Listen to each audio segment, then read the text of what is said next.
অনেক কষ্টের ফসল যখন নষ্ট হয়ে যায়। টোটাল জমি কতটুক? টোটাল জমি হচ্ছে আমার এখানে আছে 1 বিঘা। 1 বিঘা 33 শতক। 33 শতাংশ জায়গা। এই পুরা জমি তো ভুট্টায় একেবারেই পড়ে গেছে। পুরাটাই পড়ে গেছে, দেখতে তো পাচ্ছেন।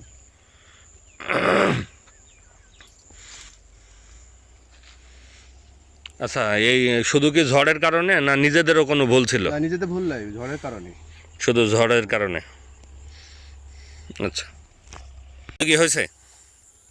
খাওয়ার উপযুক্তি কিছু কিছু হয়েছে, কিছু কিছু যেগুলো ছোট এগুলো এখনো দানা হয় নাই, সেগুলো নষ্ট হয়ে যাবে, সেগুলো কিছু পাওয়া যাবে না। আর যেগুলো দানা হয়েছে সেগুলো পাওয়া যাবে। সেগুলো পাওয়া যাবে। আচ্ছা, এটা একটা দেখি, একটা ভুট্টা কেমন হয়েছে। এটাই ওই যে যেটা পড়ে আছে। হুম,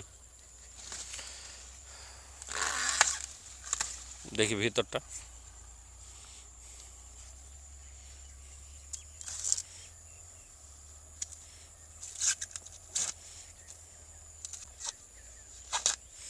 এই যে বর্তমানে মানুষের যে অবস্থা,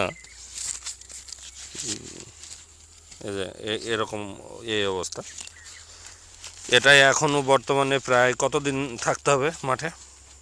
তাও তো এক মাস। 1 মাস মতন থাকলে এটা পরিপূর্ণ হবে, তখন এটা খাওয়ার উপযোগী হবে।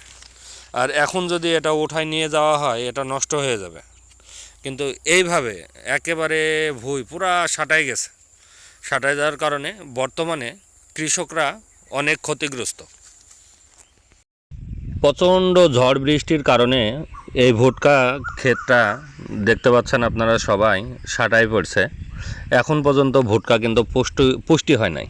পুষ্টি না হওয়ার কারণে কৃষকরা অনেক লুজার।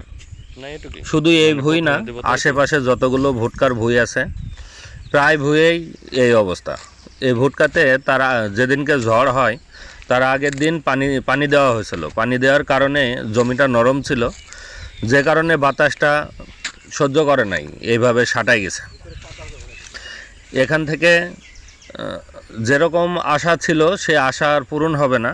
এখান থেকে অনেক অংশেই ভুট্টার ফলনটা কমে যাবে। আপনারা যেটা দেখছেন, আমরা যেটা দেখাইছি, এটা সব থেকে পুষ্টিকর ভুট্টা।